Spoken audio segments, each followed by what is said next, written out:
for Monday, July 28th, 5:30 p.m. All commissioners present. With this call to order, I'd like to invite Commissioner Sanders to lead us in the Pledge of Allegiance.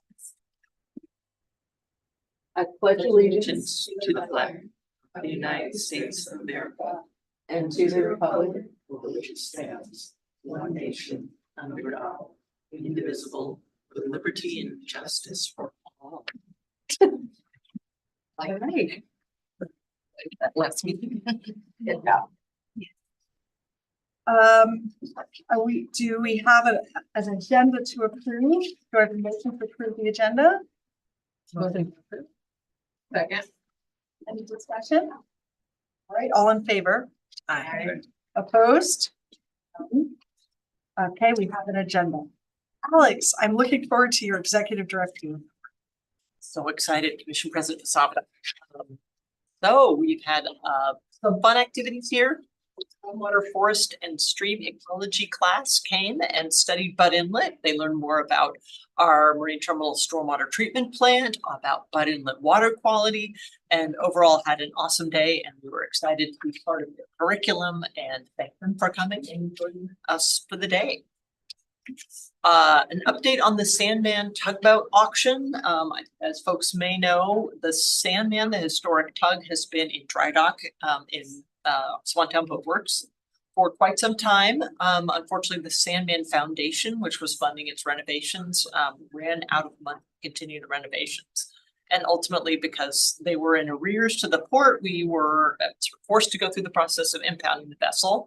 And part of that process is putting it out for a public auction. That auction took place last Wednesday. And although there were many people who were at the boatyard for the auction, no one ultimately bid on the boat. So the boat, there's a 10-day grace period, and then the ownership of the boat will revert to port.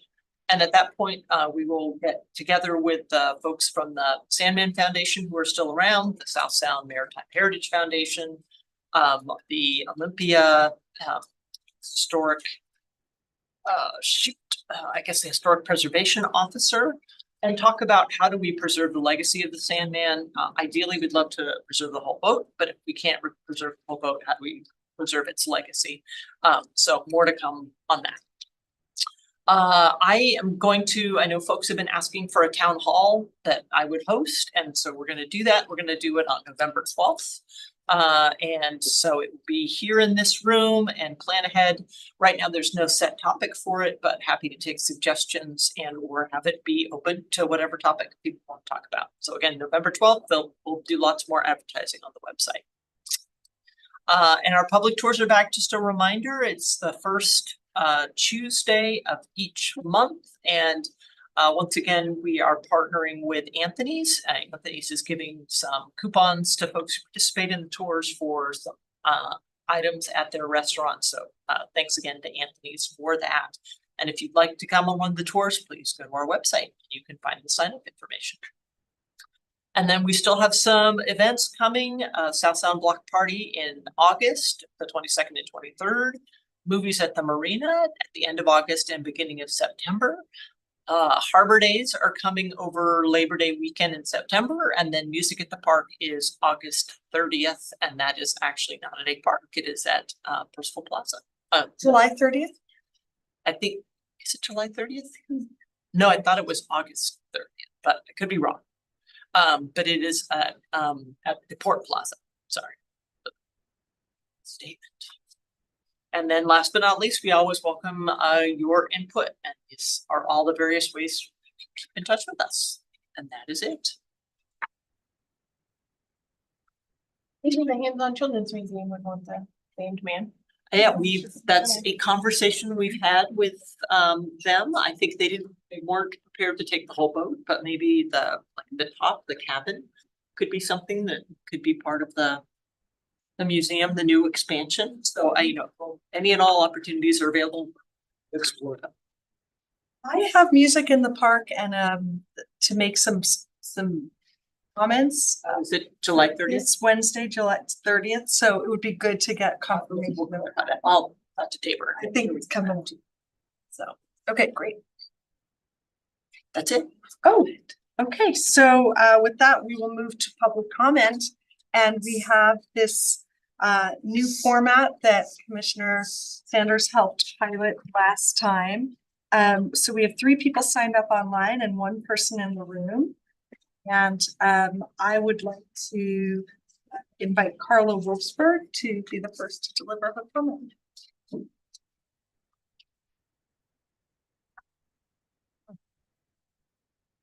Good evening, Commissioners. My name's Carla Wolfberg, and I'm here to talk about something that I've talked about many times. And it has to do with your public process for the Port Peninsula Master Plan. So I am wanting to address your decision just to move ahead and solicit development on the Port Peninsula before this master plan has been completed. It seems to me that's really out of step.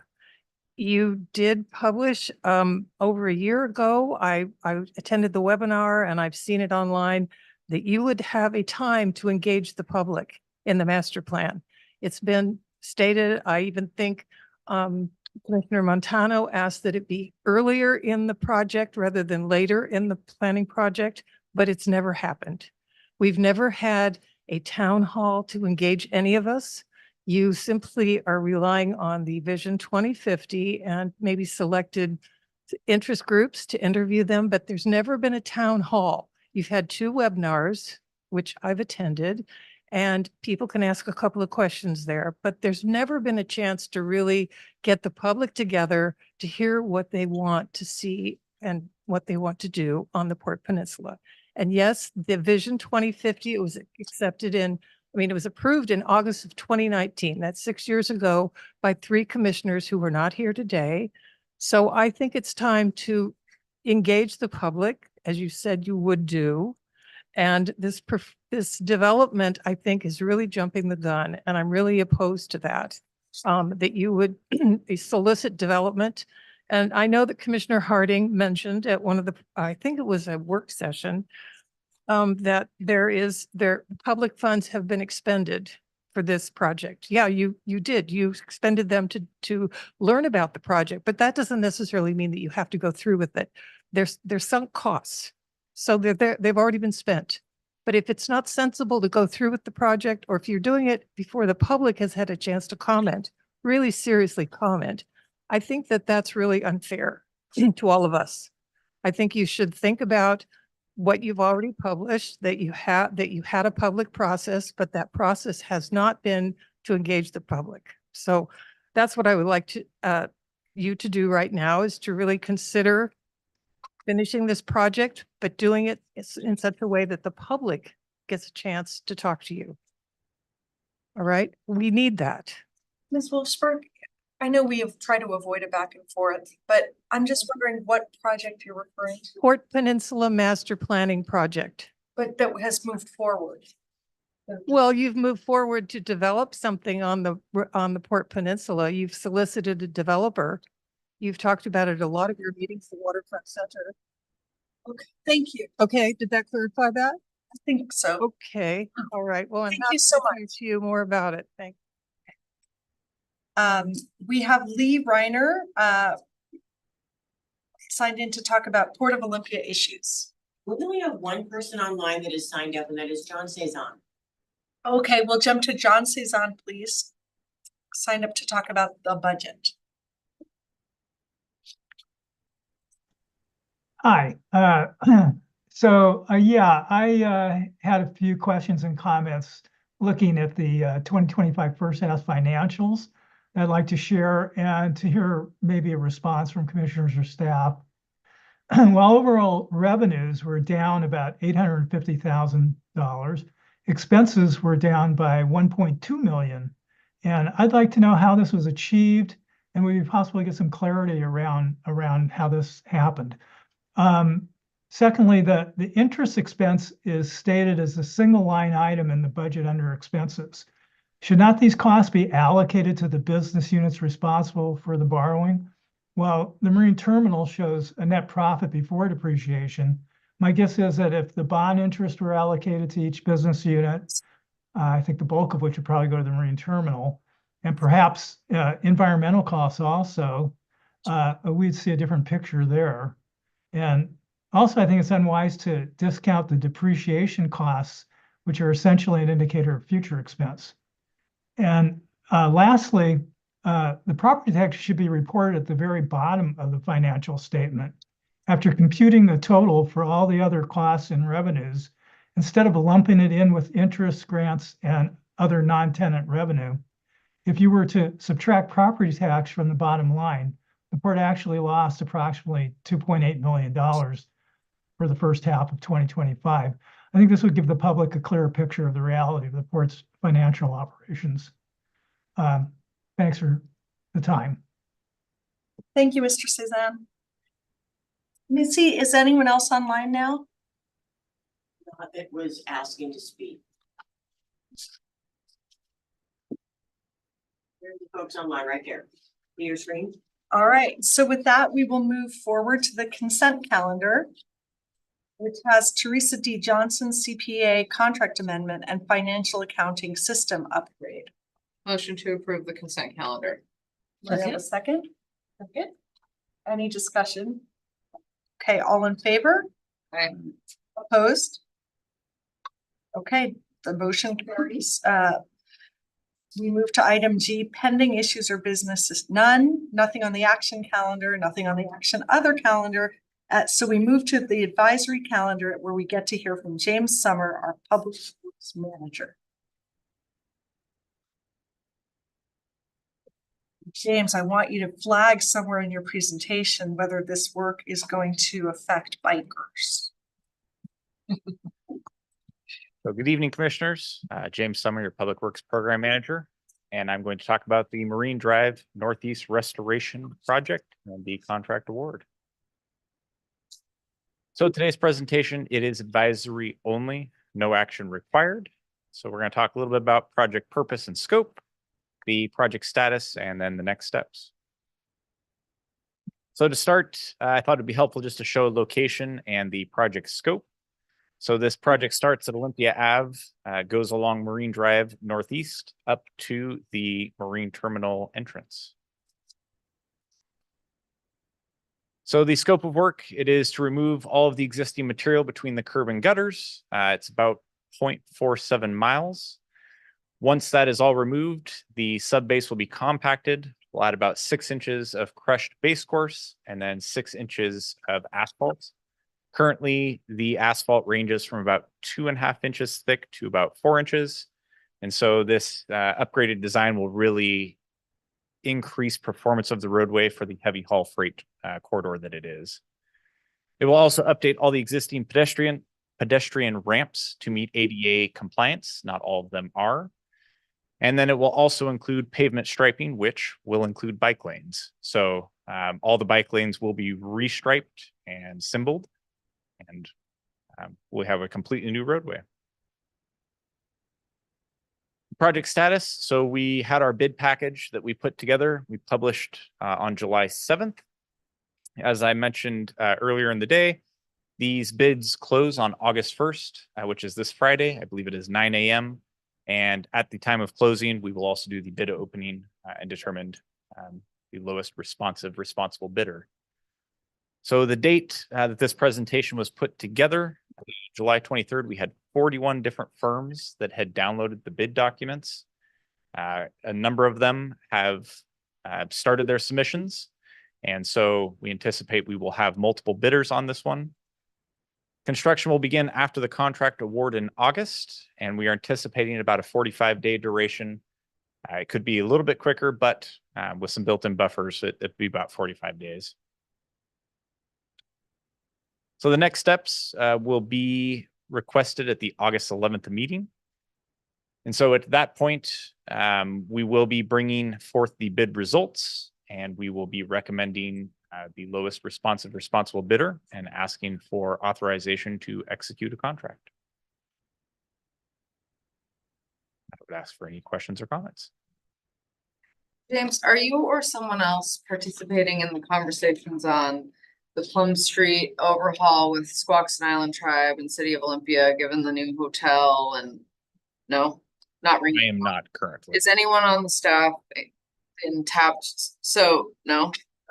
So we definitely, so Squaxins have purchased this land from City of Olympia where they're looking at putting a 200 to 300 hotel with 30,000 square feet of, I mean, it's a large facility. There's some additional commercial real estate activity as well that is going to transform that thoroughfare. And so the conversations were access to the marine terminal is going to be preserved, access to these large commercial entities.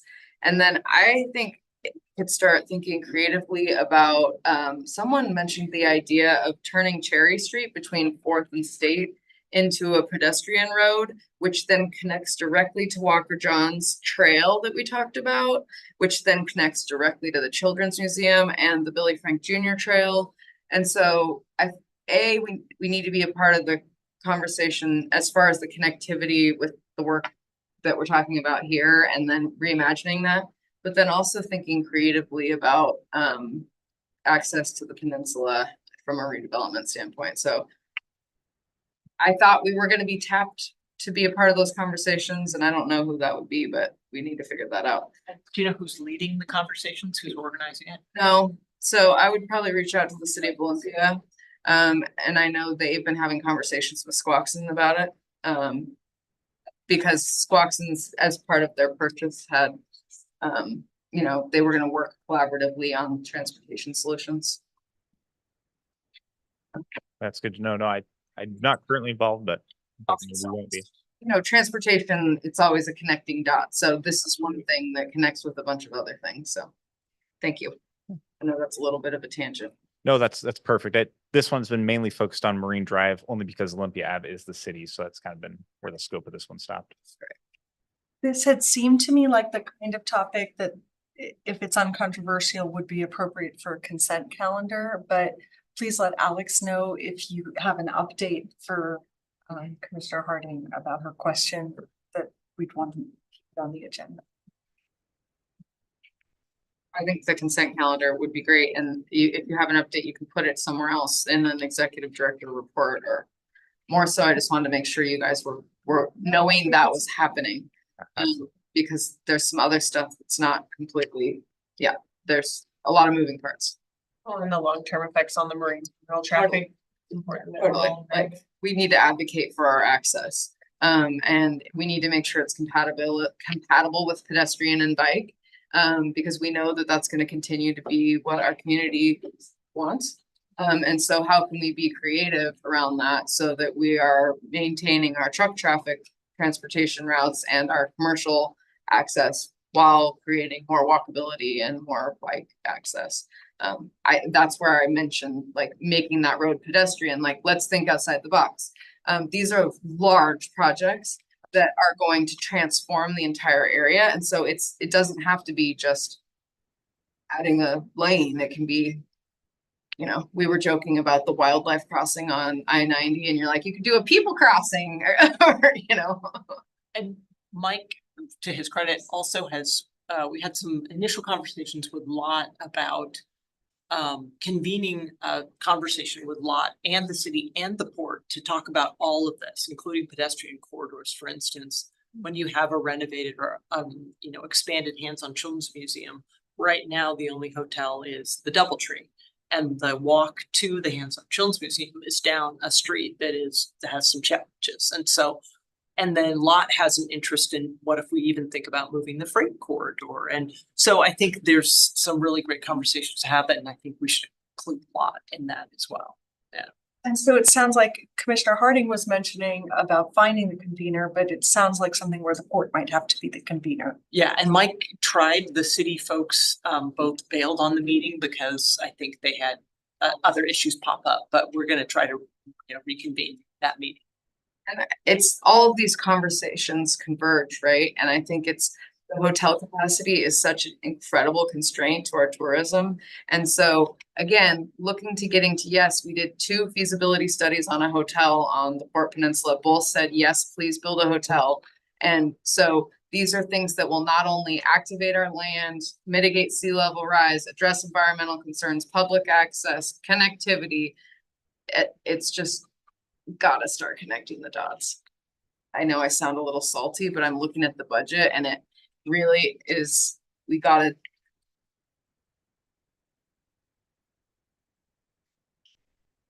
Don't you agree, James? I 100% agree. Like, please. No, that's, yes, I 100% agree. Well, thank you for your briefing today. Thank you. And with that, we move to commissioner reports. And I think we will just move this way. And Commissioner Montano suggested to me that I don't have to always be last. I can just go wherever I am in the order. So I'm gonna go straight through. Commissioner Harding. Perfect. One question I had, one of the committees that I serve on behalf of the commission has been discussing how they communicate back to the governing bodies. And one thing that the city of Lacey does, I know specifically, I don't know about others, is they have that committee listed on their agenda so that it's like a touch point. So for instance, Experience Olympia and Beyond could be listed under committee reports or something. This is more for consideration long-term. What I was thinking is in our packet, it could include either the minutes or the agenda from that last meeting. So at least there was a touch point of the business that was happening. I know that I lean towards brevity in my commissioner reports. I don't tell you everything we did in the last meetings. And I think that might be doing a disservice to the connectivity with some of the organizations. And because we're all gonna have a different style, I thought that might be something to consider as far as how to keep the dots connected as far as the work being done in the committees. So something to consider, maybe that's a other business potential. Maybe we talk about that at a work session if the rest of the commission agrees. And back to my not giving reports about my assignments, I'll go to my quote, which is from Goethe, "A person hears only what they understand." Good one. Commissioner Isle. Well, I'm gonna be brief. I'm just gonna say that I enjoyed very much the WPPA Commissioner Seminar. It was very informative, and it's always great to meet up with fellow commissioners from other ports. That's it for me today. All right, thank you. I want to thank you for excusing my absence at the last meeting. I had a chance to spend time with extended family and some things going on. One of my committees I serve on, the Thurston EDC, they actually provide a write-up after their board meetings. And so I'm happy, I think there's no reason I can't forward that to everyone here as long as we don't reply and start a conversation. One of their updates at the last board meeting was something that Commissioner Sanders is well aware, which is that the Ag Innovation Park is open. EDC is providing technical assistance to businesses, classes, and outreach out of that facility in South County. George Sharp is based there. So that's a kind of nice addition to what they're able to offer. And they are starting to develop their legislative strategies for the upcoming year. And this is a really tough budget season, but I think it'll be interesting for us to get with our representation and start talking about what we see coming. And then my other update is I did confirm with Tabor Lee that Music in the Park is this Wednesday, July 30th. Minda Lacey will be performing an Eden Lane Jazz. If you like classic film noir or the Great American Songbook, come be there with me. I think the weather should be perfect and we can hear some music. So with that, Commissioner. I just have exciting news about the tribal journeys of Washington State tribes. There will be over 100 canoes landing in Lower Elwha to celebrate canoes and tribal resiliency all over the Washington. So that's really neat to see all of the canoes traveling. Even the Washington State Ferry System put out an announcement that look out for all these canoes on the waterways. So anyways, I was excited to share that cultural water navigation happening. That's it for me. That is exciting. I wanted to mention WPPA. That was a great seminar. Learned a lot from the other commissioners there. And to one of your points earlier, I think we could use an economic impact statement update. That was something that was mentioned during the conference. And that just will show the community, not just the 0.1 million earned by the marine terminal over the last 5 years, but really the cumulative impacts to our community and the other lines of business as well. That would be important to get done. And then I provided Alex that communication tool we were given as well, so she can share with Tabor, and I have a copy for you too. Commissioner Vasavada, both of those were good. And then just as far as our waterfront center planning, I just wanted to touch on that. I do believe we need more public comment and communication there, but our next work session is September 15th on that. And I think at that point, we were going to decide on whether TRPC should be doing some community surveys, what community groups may be included. And we can continue to talk about what public comment is needed then. Can I ask a follow-up? Sure. Well, have we talked much about I got an update in my email from Alex about TRPC and how we're engaging them. Have we shared that publicly so that people understand the direction we're taking with our engagement? I think we've mentioned it. I don't think we have done any extensive conversations around it, extensively highlighting it. Would you speak to it? Sure.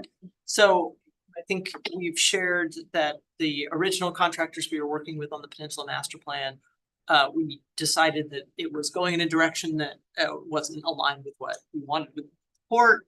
So we decided to partner with TRPC. And so TRPC will be essentially our contractor for the Peninsula Master Plan. So Master Plan got put on hold until we got under contract with TRPC. And we just recently sort of kicked off the restarting of the Peninsula Master Plan with them. So we will have a work session on September 12th where TRPC really wants to sit down with the commission in particular and talk about the scope that we've discussed with them, but make sure it aligns with what you were looking for, and also sort of what your vision is for the master plan. And then and they will be helping us with public participation and all the public participation opportunities as well. They'll lead that for us. Thank you. Let me just make a Yes, Maggie. With the Port Peninsula Integrated Master Plan, it does chart a 30-year land use and investment roadmap for Olympia's working waterfront. And I feel extremely excited that it's utilized explicitly building off the 2050 community concepts while dovetailing our strategic planning objectives. So I'm excited to look at aligning our budgets and looking at governance across our clear line of sight from today's tactics through community aspirations of 2050. Wow. And just for those in the audience, TRPC is the Thurston Regional Planning Council. They have a staff largely of planners who've been engaged here in the community in all kinds of growth management and plans for how the community grows. So by pivoting to work with TRPC, we're pivoting to work with, instead of a hired consultant from outside, with people who are here in the community and understand the community. And we're hopeful that will lead to better community engagement as we really launch that process. That's all I heard. Okay, then other business. I have two things, for future consideration with the master planning. Discussing amphitheaters and how they've been used by other ports. There's a new mass timber one, I guess, in Vancouver, which seats 5,000 people and it sounds really cool. And then there's smaller ones like in Kalama. It's something I've heard floated by fellow commissioners for North Point. So just adding that to something for future discussion. And then I don't know if anyone else has an interest in this, but I thought a fun team building activity might be a going back to school commission and staff for any of your school age kids. We could have a tour of the marine terminal. I'm floating that out there in case that's something that might work in the schedule before we start back at school. That's all. Thank you. Thank you, Commissioner Harding, for using this other business to add things to the agenda planning. I guess I'll just re-up that I think it's time to schedule in a legislative conversation. And I would like to propose that we have more conversation, maybe a work session on the opportunity with a ferry. We did have that event that was full of hope and optimism. We then ran into like not having a immediate plan forward, but I want to make sure that either the commission validates this as a continued activity or I just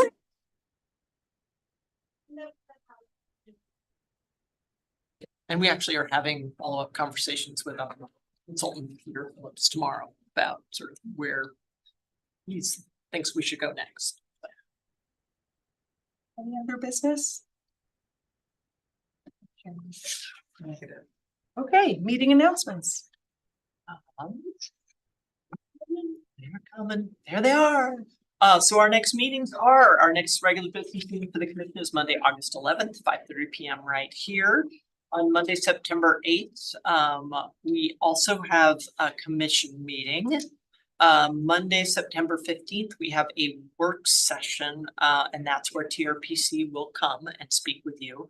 And then on Tuesday, September 16th is our next Citizens Advisory Committee. They take August off. So I also want to mention on September 8th, we're going to take up a lot of the commission's time because that's where we will share our first draft of the operating and capital budgets with you at a work session. So it's Monday, September 8th. We are hoping you all have blocked off for that. It should be on your board calendars. And that is it. All right. Well, with that, we are adjourned.